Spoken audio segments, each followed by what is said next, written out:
On these, we have the Nike Air on the back. You also do have some gray suede overlays on the toe and also on the heel. And with that being said, this just might be the best Air Jordan 3 to release thus far. Let's go ahead and rewind just a bit and talk about a bit of the history. Now, as far as the Air Jordan 3 goes, it overall just changed sneaker culture in 1988. And within that, they introduced the Air Jordan 3. And with this Air Jordan 3, they introduced that very visible Air. You also do have, actually, instead of the elephant print overlays, which we're used to, we have some of these suede overlays. And with that being said, now in 2025, we got one that taps real deep into that OG DNA. And now, this is the Air Jordan 3 Retro OG Rare Air, and it's already turning heads. Now, in just a few minutes, I'll go ahead and tell you a little bit about the facts about what sets this particular Air Jordan 3 apart, especially from the original 88. But with that being said, let's first go ahead and get into the build. As far as the Rare Air, it kind of sticks to that OG white. You got the fire red and black combo, but there are a few subtle upgrades. Now, the first of 4 that I will be talking about, or 5, will first be the tumble leather upper. It has a very soft out-of-box feel. It's textured and very premium feeling. And also, one key change that I will bring to your attention is that they did take off the classic elephant print. As you guys can see, we have quite a bit of suede along the toe box and along the heel, right behind that visible Air unit. But you also do have the Nike Air heel branding, which is not Jumpman, which already earns the points. We have the fire red midsole, which hits with the slightly aged out off-white midsoles, which kind of adds that vintage touch. And then last but not least, we do have a new sock liner detailing, which has that Rare Air branding stitched under the tongue. Now, I gotta say, the things that Jordan Brand has been able to do with this pair of sneaker, I gotta say, they know the perfect line to go ahead and walk in between of like nostalgia and also modern freshness. But with that being said, wait until you guys see that on-feet look, because that is basically gonna go ahead and steal the deal and show you guys exactly why this shoe works. But before we go ahead and get to that, let's go ahead and get into the overall looks and on-foot feeling. Now, as far as these on feet, they look very clean. The shape feels slightly sleeker than recent retros, and especially at the toe box, you can go ahead and wear these with literally anything. Now, a couple of outfits that I'll go ahead and throw on the screen for you guys to go ahead and see for some inspo. First, you got cuff denim, which is always going to be timeless. You got tech cargos and even nylon pants for kind of like that elevated streetwear type of feel.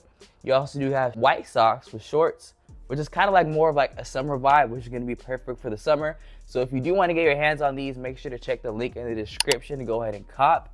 But another thing you can go ahead and pair these up with is some tailored joggers or some slim chinos. Now, I gotta say, at least personally for me, I feel like this personally hit that sweet spot in between not being too loud, but also not being too basic, which kind of is like a perfect anchor for a fire fit. Now, with that being said, the comfort.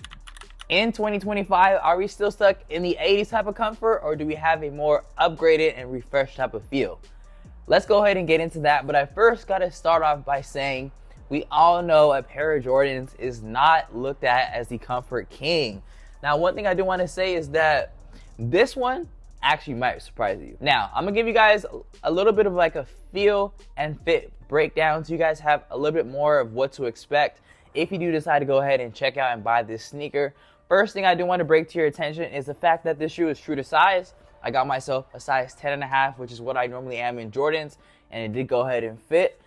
But with that being said, it does take about 1 or 2 weeks to break in. That's what I've heard from my research. So go ahead and try that out for yourself. But cushioning, it does have that same visible area unit as I was talking about earlier, but it feels more responsive than older pairs. You gotta have quite a bit of tongue padding and heel collar, which is slightly softer this time around. And for the flat footers or wide feet, you may actually want to go up half a size, just because this shoe is more of it's more of like a narrow shoe. So if you are narrow-footed, flat-footed, definitely go up at least half a size. And I also do always recommend in these sneaker reviews that you go ahead and try the sneaker on person, just so you guys can go ahead and not really have to buy a sneaker and then have to return it and get a whole new pair. Now, we obviously know this is not going to be on the level of like an Ultra Boost plushness, but I gotta say, for a pair of Jordans, this does really well, and it does great for like a great spot in your rotation. But enough of the comfort and things like that. Let's go ahead and talk about the overall hype and the overall just how it's gonna sell in terms of like the future. With that being said, first things first, I do want to say, are they gonna sell out instantly? I'm probably gonna say no. I did not have a problem getting these sneakers a couple days after, and if you guys are really tapped in, you guys know that like a sneaker for like a Jordan 4 white cement, those sold out immediately like the same day. And this sneaker, I came a couple days later to go ahead and order it, and they did have a size 10.5, which is a really demanding size, so that says a lot. So I'm probably gonna say they're not gonna sell out. But as far as the hype scale goes, we all know Jordan 3s with that Nike Air branding, they always stir some type of buzz. So I know there is gonna be some sort of competition, but not too much. And we also know that since this is tied to MJ's legacy and kind of like that 1988 All-Star, it kind of has that nostalgia aspect to it. But there is rumors that this has a very limited quality or quantity, so I gotta say, just be on the lookout for that and make sure to cop accordingly. And this is also not a GR pair for those that do not know. And GR pairs, for all you guys that don't know, GR pairs are general releases. The last thing I do want to say about the hype is that the current retail price, I believe I got these for around 200 or something. I'll put the price on the screen for you guys right here. But I don't believe even resale prices should be shooting too high, because this sneaker is not really of demand, at least right now at the time recording. If you're thinking about copying these, I'm gonna give you guys a couple of retail links in the description. And if I can't find any retail links, I'll give you guys some resale links just in case. But with that being said, stay tuned until the very end, because I'm going to tell you guys and give you my final verdict on whether I feel like this is worth paying for the full resale price if it does end up selling out for retail. But let's first go over some quick pros and cons. Now, some quick pros that I did go ahead and write down. First things first, I do got to say is the OG colorway with that premium build is definitely a pro. The Nike Air branding on the back on like the heel tab looks amazing. I'm not gonna lie, I love that red touch, and I like that like off-white type of sail color in the background. I feel like it just looks amazing comboed with that midsole. But it does have a very versatile style, solid comfort upgrade, as I was talking about with like the heel and like the overall tongue. It is really comfortable, you guys. I really recommend you try in person. And then I gotta say, this is very collectible, but it's also wearable. So it's kind of like, it can be a part of your collection if you want to keep it there, just kind of keep it in a nice spot. Or it is a very wearable colorway. And I see it not getting dirty too much, because you guys have black along the shoe. You also do have, it's not a complete white midsole, but it's kind of like a sail type of like, almost like a yellowing type of midsole. But some cons I do want to say is the retail price is about $210. So depending on your budget, you may not want to spend this much money on a sneaker. Another con is that it may crease quickly in the toe box. And I do have an easy solution for this for you guys. And I'll put a video right here in the info card, which is going to basically tell you guys all about crease protectors. And they're really cheap. You can go ahead and get you some from Amazon or what have you. And you can get a whole pack of probably 10 for less than $20, which I really recommend. That's a great sneaker investment. These are a limited release, which may mean that there may be a resale trap, you guys. And I'm hoping the trap is not too crazy, but you may find some crazy high resale prices. But for now, that is not the case. And I do want to say this is not wildly innovative, so it's kind of like a safe play, especially if you just want something very simple, something that's not very out there.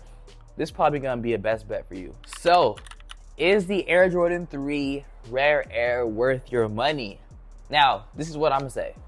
If you do love clean retros and you kind of want a sneaker that stands out but not too much, this is probably going to be a sneaker that you need to cop. But if you want something that's more of like tech forward, something that's very innovative, and something that is more of like a budget sneaker, you probably should go ahead and skip this sneaker. And I recommend you click the info card I have up here, which is going to give you guys some budget sneakers to go ahead and check out, or just anything of the sort. But if I did have to give this sneaker an overall rating from a scale of 1 to 10, I would honestly give this a solid 8. The reason why it's not a 9 or a 10 is because I feel like they should have kept the elephant print overlays to kind of keep it traditional, but they decided to keep it gray. And I guess it is a cool move.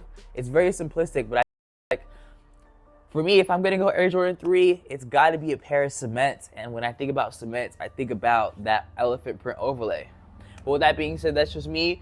You guys go ahead and comment down below and let me know what you guys give this sneaker 1 out of 10. Now, with that being said, make sure to leave a like if you enjoyed this early look.